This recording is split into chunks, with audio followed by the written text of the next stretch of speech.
Look, predictions are always fraught with difficulty, but we see a strong M&A year ahead of us. We think it's going to be a seller's market for the right assets. We've got cashed up buyers.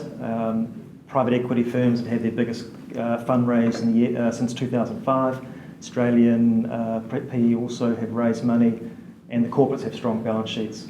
There's no reason to see international interest in New Zealand abating, and iwi more and more participating directly in M&A deals in this market. Perhaps the most obvious one is the forthcoming general election in New Zealand in September 2017. That will, I think, result in probably actually a burst of activity prior to the election, so leading up to 30 June, then a lull, and then probably, depending perhaps on the result of the election, a further burst of activity following the election in September.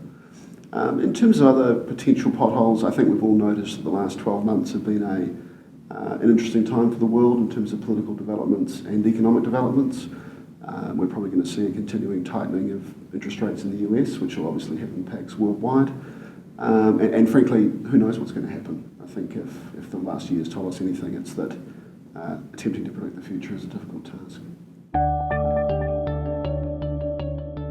Well, I think the critical point is that the OIO process is inherently political, and therefore in the most political time of the election cycle, the general election, the government is not likely going to want to get its hands dirty with particularly controversial decisions in proximity to the election.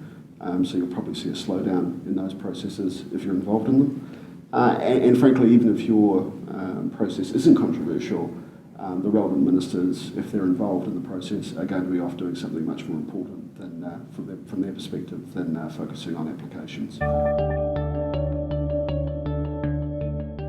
There's a few key points to make. I think the first point is to be as crisp, clear, and concrete as possible. There's nothing, I think, that slows down an OIO application more than a vague and aspirational application rather than one that focuses specifically on the concrete actions that an applicant is prepared to commit to. I think the other thing to add is be realistic with the benefits that you're going to claim. The OIO is going to look at them, they're going to critically evaluate whether you can deliver them, and they will form a part of the condition of the consent itself. So you will be judged on what you say, so be specific but realistic in the benefits you're claiming.